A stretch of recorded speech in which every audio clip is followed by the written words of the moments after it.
le ni khu aki hay tai ila ke shi lungelwa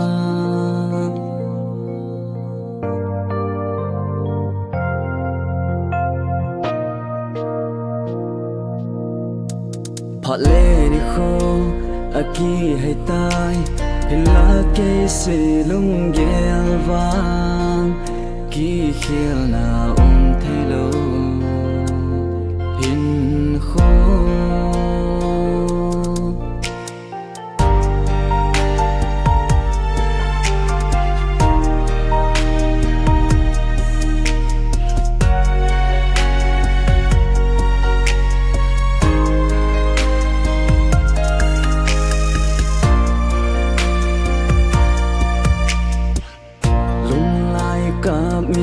bang thấy lâu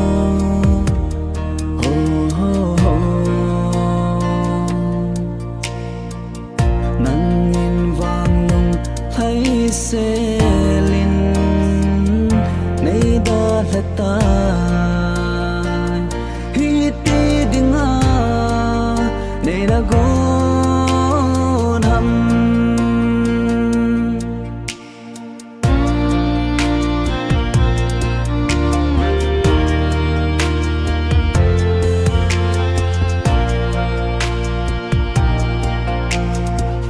chân lê dô dĩ khi khen giống hi lâu ipi ham na lung vô kinh thấy lâu na thiên ta na hin lung se ca hin khô ki chip na na nei na lung hay tam lo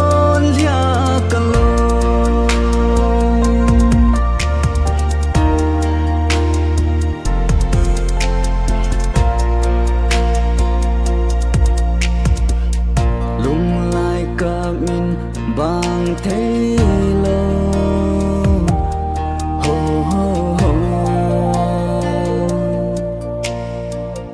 nắng nhìn vàng lung thấy xe linh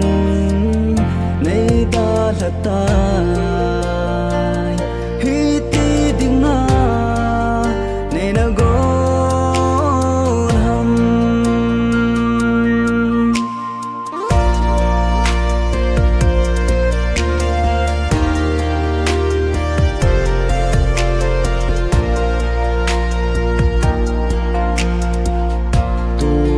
bật cây rong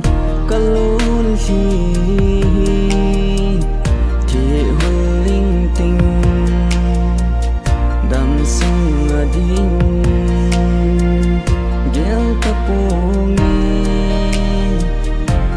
na min ta nghe lung sen na tiếng xe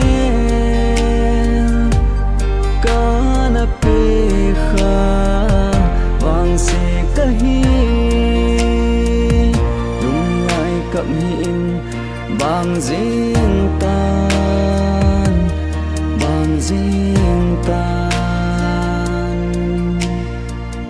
hi ti dinga ana